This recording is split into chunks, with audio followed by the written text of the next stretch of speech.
Now today we are going to discuss about the topic of treatment of goodwill.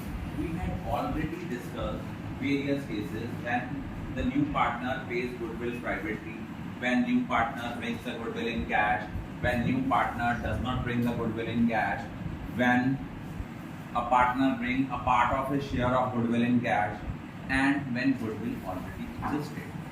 There is another one case which has been prescribed by the CPSE in your syllabus, that is raising and writing of goodwill.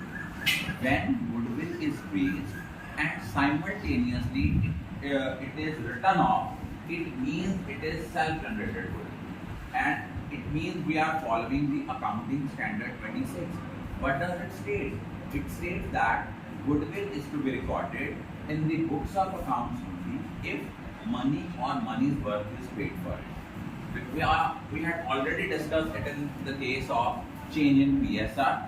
When we raise goodwill, it means we will debit the goodwill. Journal entry will be goodwill account debit to old partners capital account or current account in old ratio. And otherwise, when we write off the goodwill, it means we pass the entry all partners capital or current account debit to goodwill account in new ratio. Why we debit the goodwill and we apportion it among the old partners in old ratio, and while we write off the goodwill, we apportion it among the all partners in new ratio, because the ultimate effect will be new partners capital account debit to sacrificing partners capital or current account in sacrificing ratio. Ultimate net effect will be such, and we will follow this method only if it is specifically mentioned in the question. अगर बेटा 3 marks का 4 marks का question आया है और board में question में लिखा है कि गुडविल को रेज करना है as well as write off करना है, only then this method will be used. Otherwise, this method will not be used. First of all, we have to identify the case. वो केस क्या है? हम statement पढ़ेंगे, statement को thoroughly पढ़ेंगे, वहाँ देखेंगे क्या लिखा है। लिखा है गुडविल नया पार्टनर कहीं प्राइवेटली पे तो नहीं कर रहा। अगर प्राइवेटली पे कर रहा है तो हम उसकी कोई एंट्री नहीं करेंगे। अगर नया पार्टनर गुडविल कैश में लेके आता है, हम एंट्री करेंगे cash account debit to premium for goodwill account, premium for goodwill account debit to sacrificing partners capital और करंट अकाउंट।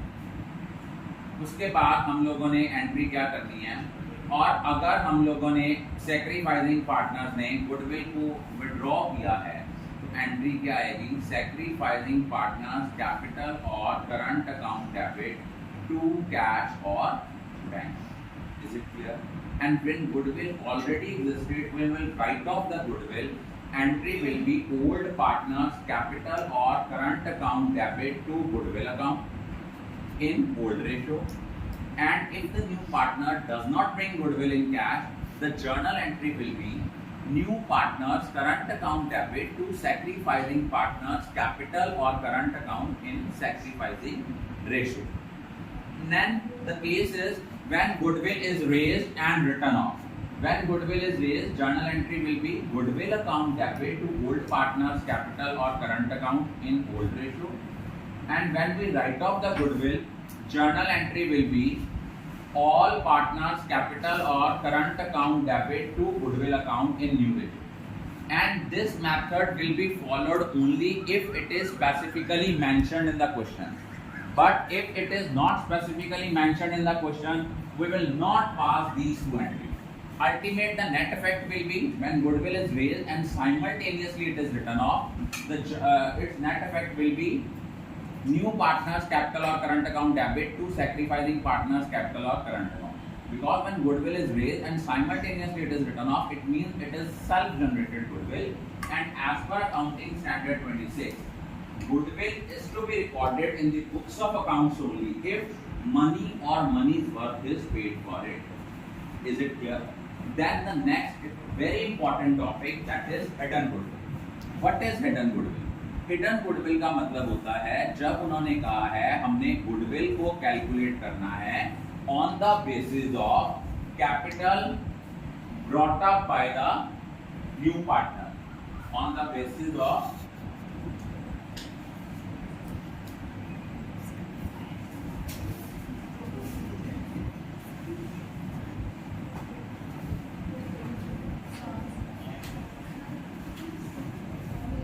कोई नहीं अब भी देख दे रहे इसमें हम लोग तभी गुडविल को जो है इसमें गुडविल कैलकुलेट करते हैं जब क्वेश्चन में लिखा होता है कि goodwill is calculated on the basis of capital contribution by the new partner.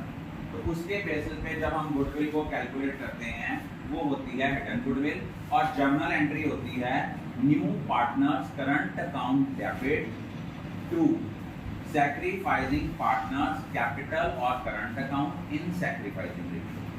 अब हिडन गुडविल के क्वेश्चन को हम लोग कैसे सॉल्व करते हैं ये हम लोग डिस्कस करेंगे। पहले मैं आपके साथ एक एग्जांपल जो है एक स्टेटमेंट में आपके साथ डिक्टेट करूंगा, चाहे वो स्टूडेंट ऑनलाइन में है या ऑफलाइन मोड में है, उस स्टेटमेंट को नोट डाउन करें।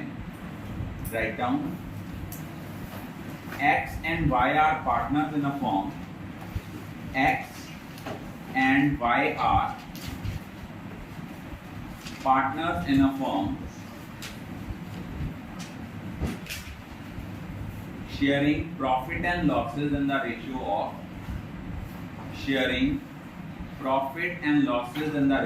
of 3:2.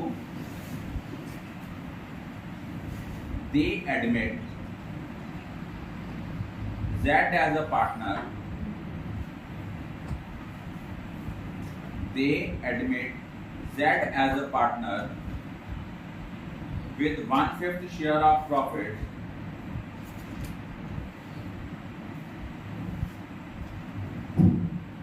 and Z brings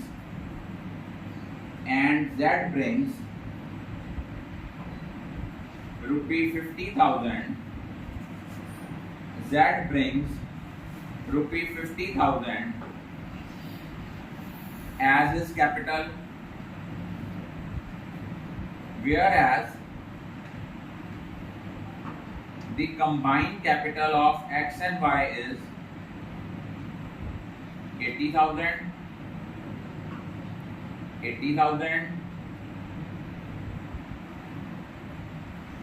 Journal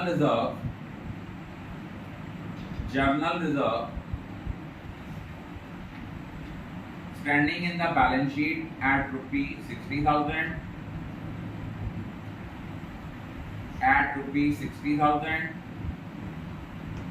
Profit and loss account 25,000. And advertisement suspense rupee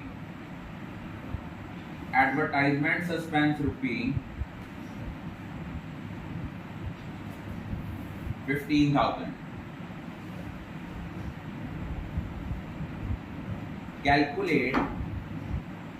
Calculate Z's share of goodwill. Calculate Z's share of goodwill on the basis of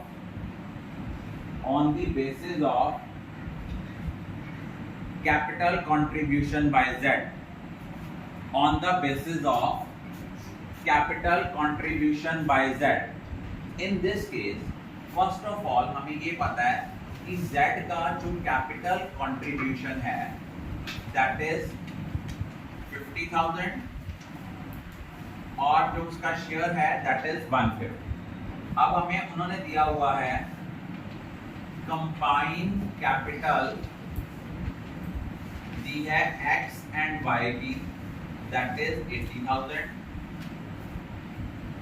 हमारे books of accounts में जो journal reserve exist कर रहा है that is 60,000. Then next हमें profit and loss account का balance दिया है. प्रॉफिट एंड लॉस अकाउंट का जो हमें बैलेंस दिया है दैट इज 25,000 और जो एडवर्टाइजमेंट सस्पेंस है वो हमें दिया है ₹15,000. अब सबसे पहले हम निकालेंगे net worth of firm on the basis of Z's capital contribution. ये कैसे निकालेंगे? देखो Z का जो कैपिटल था दैट वाज 50,000 और उसका जो शेयर था दैट इज 1/5। तो हम क्या करेंगे, 50,000 का 5/1 करेंगे that is 2,50,000। Is it clear? Then next हम इसमें से माइनस करेंगे adjusted capital of old partners minus capital contribution of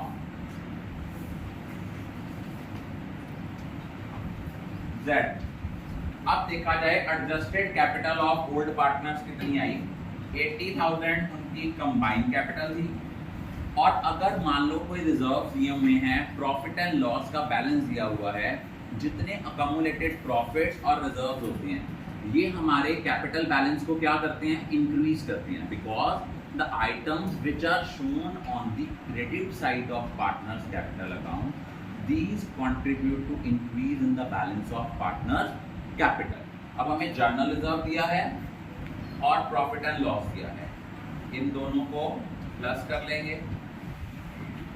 और एक हमें दिया है एडवर्टीजमेंट सस्पेंस, ये फिक्टिशियस एसेट्स हैं। हमने चेंज इन पीएसआर में पढ़ा था whenever there is any fictitious asset, इसको हम राइट ऑफ कर देते हैं among old partners in old rate. तो इससे उनकी कैपिटल कंट्रीब्यूशन कम हो गई। अब उनकी एडजस्टेड कैपिटल आ गई 80 + 60 140, 140 + 25 165, 165 में से 15 गया तो कितनी आ गई, दैट इज 1,50,000। और कैपिटल कंट्रीब्यूशन जो है वो Z का दिया है 50,000। अब 2,50,000 में से 2 लाख रुपया माइनस हो गया, इट मीन्स फर्म की जो गुडविल थी वो आ गई 50,000। अब इस 50,000 में से Z का कितना शेयर आएगा, अब हमने लिखना है Z share of goodwill. Z का जो गुडविल का शेयर था वो था 50,000 इंटू 1/5 दैट इज 10,000। और अब हमने इनकी कैपिटल कंट्रीब्यूशन की जड़ हमने क्या करना है, गुडविल को लेके नहीं आ रहा, सिर्फ उसने कहा है गुडविल को कैलकुलेट करना है on the basis of capital contribution made by Z। It means ये कौन सा केस है, when new partner does not bring goodwill in cash. And when new partner does not bring goodwill in cash, हमारी journal entry क्या होती है, journal entry होती है new partners current account debit, means that's current account debit. अब इसको डाल देना है सैक्रिफाइसिंग पार्टनर में। और आपको भी पता है जब हमें नए पार्टनर का फ्यूचर शेयर ऑफ प्रॉफिट दिया हुआ है और न्यू रेशियो के बारे में कुछ नहीं कहा, then old ratio becomes the sacrificing ratio।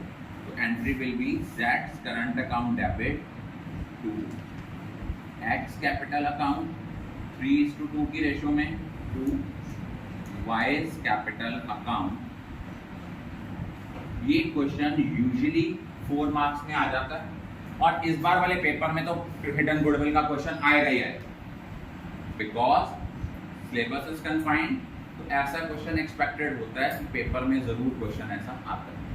I think all of you are clear.